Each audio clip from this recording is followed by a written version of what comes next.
Hello, good evening. This is Martin Bolter, and this is video number 13 on the book In American Experience by Martin Bolt, which is me. And this time it is about guns on either continent, page 202. Now, there's an interesting fact about guns on either continent, or guns, period. They don't exist in Germany.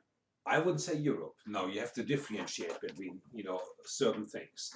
Generally speaking, I'm from Berlin, and we don't have guns in Berlin. Period. A few far in between, of course, but nothing to speak about. None of my co-workers had a gun.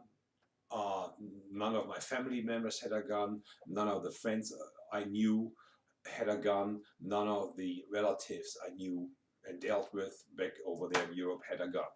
Any kind of gun.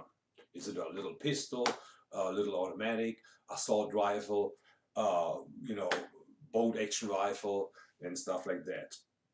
If anybody had anything, it was like, an air pistol, for little sporting events or whatever, heavier and stuff like that. So very limited access to guns, a very limited number of firearms, even in the hands of average Joe people.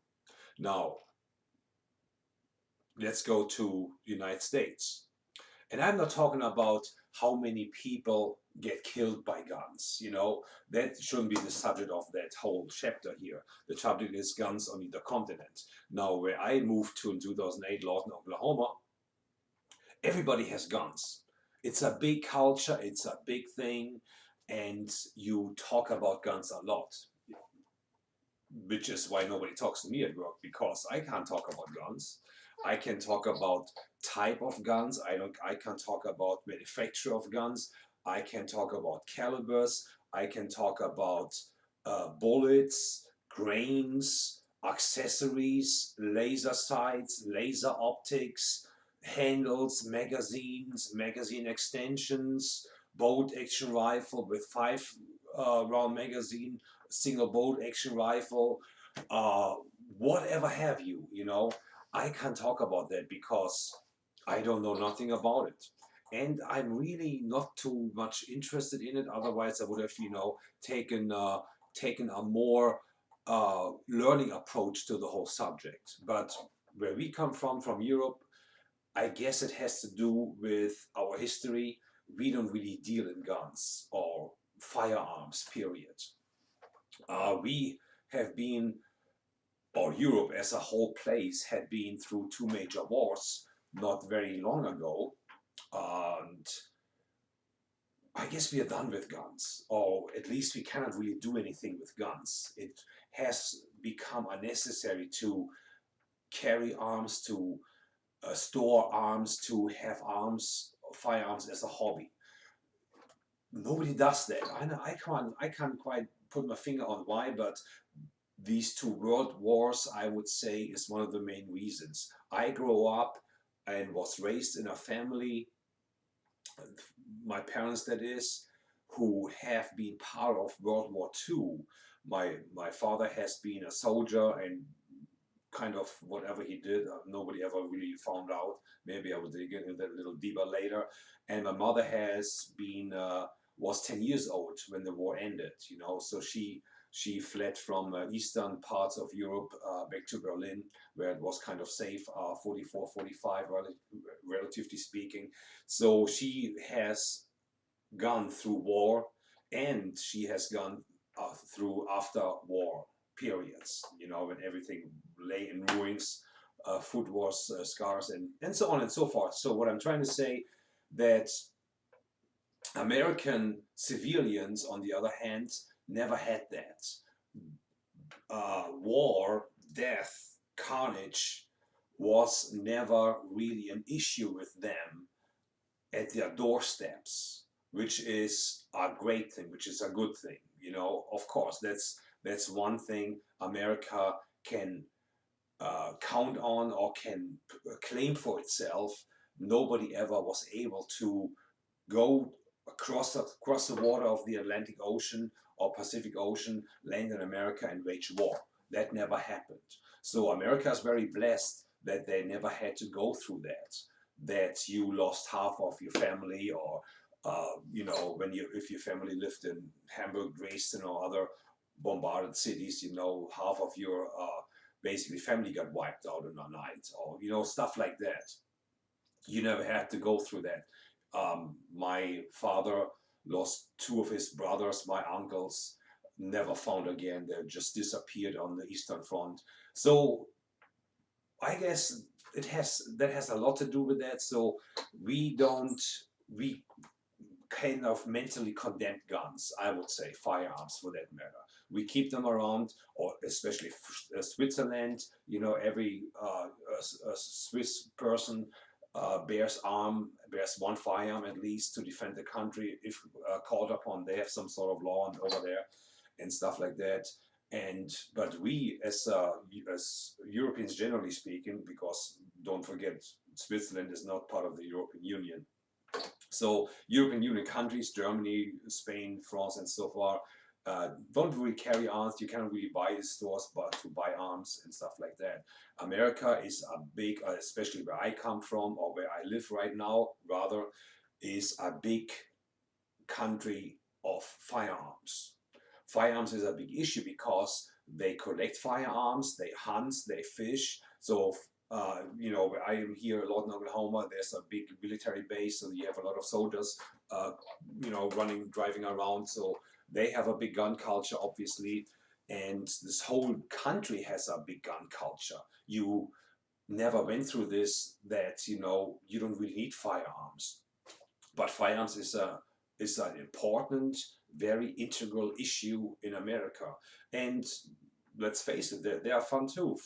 For me, even though I lost two uncles, and I don't know, I can't really count them, a lot of other family members, yet I was born and raised in a time period that, you know, there was no war going on. You know, everything was more or less peaceful, and so on and so forth. So I come here and everybody wants to hand you a gun and a firearm. Everybody wants to send you to the shooting range, which is a lot of fun, of course. You know, firearms are a lot of fun, even though I never used them to kill animals.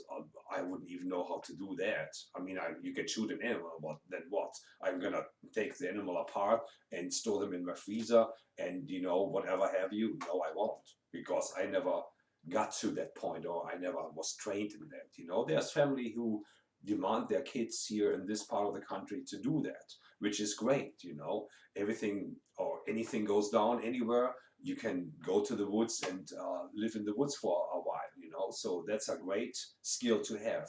But me coming from Berlin, a city dweller, don't know. I probably will die within the next, within the first 2 weeks. You know, if I was to be forced out of a house, or would have the food supply, which is the supermarket uh, chain, cut off. You know, I would just, you know, probably die in 2 weeks. I don't know, but I'm just saying that the major difference, or one of the major difference, is the gun culture. Now, of course, the downside is to this whole subject, if I was at a party, or private party for that matter, or even, you know, at a, as we call them, disco back in the days, or any gathering, of people where there is a conflict. Let me narrow it down a little bit. We had our fists and our bodies to fight each other. Nobody came back with AR and mowed the whole thing down, or even attempted that. Even if he wanted to, he could, because there is no ARs in Germany. There's hardly any firearms in Germany. Here, you kind of, you know, hear about it all the time in the news, not all the time, but frequently. A lot of people die by firearms in the United States. I don't know what the current figure is for 2016. I guess it's around 10,000 or something like that. So we don't really have people die by firearms in Germany. There is a few in between, you know, family disputes, um, police officers responding to. I think there was 3 deaths by police officers in Germany. I looked at the internet the other day, in the year 2015 in Germany. So in a country of 75 million people, there was some police shootings.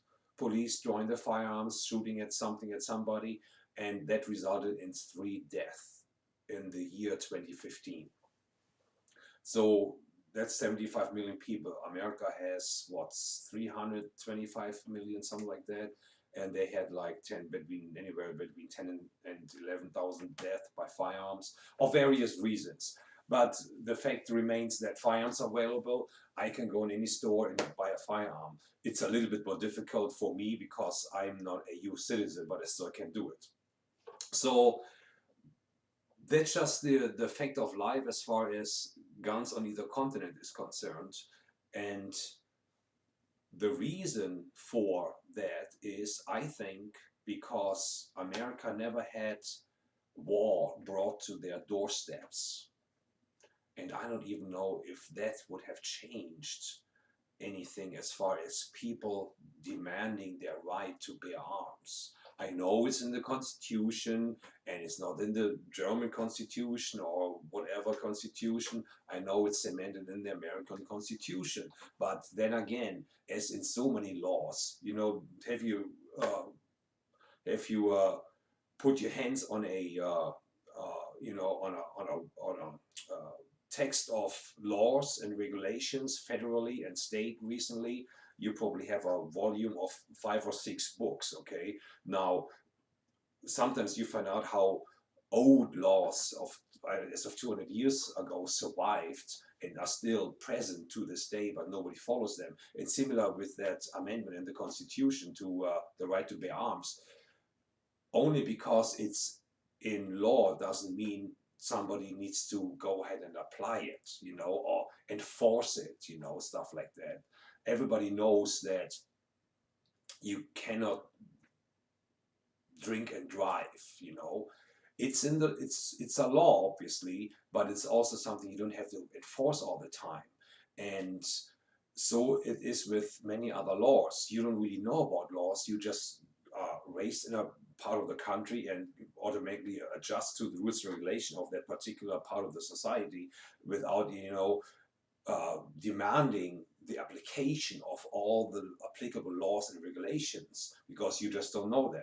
And as far as the law is concerned on gun control or guns, firearms, period, there is a strong force to demand your right to bear arms. And I don't think it ever will change because it's way too late. If you wanted to change that, it would have been changed by the end of the Civil War or whatever might be the deal. Whatever might have been a good point. But I think if some politicians try to raise the question of shall we change that amendment, it's not going to happen. It's not going to work because how many firearms you have already in circulation and how many more can come in from whatever country, same as drugs come in, you know, as if you try to stop firearms from coming in, it's just going to go underground. That's all the success you're going to have. It's going to be, you know, loosey proposition. So, but I found it interesting that a lot of people at work talk about firearms and their various forms, application, shapes, ammunition, velocity, oh my God, anything and everything. And where we in Europe used to talk about family, sex, cars, and stuff like that at work, besides talking about work-related subject, but that's, you know. So anyway, I thought that would be an interesting subject to bring up because it's similar to with gas and diesel, the comparison in the last video. It's quite astonishing and quite a major difference in the two cultures. So anyway, enjoy the book. It has some crazy chapters. It's very unfiltered, but I think as far as the purpose of the book, it's worth a try.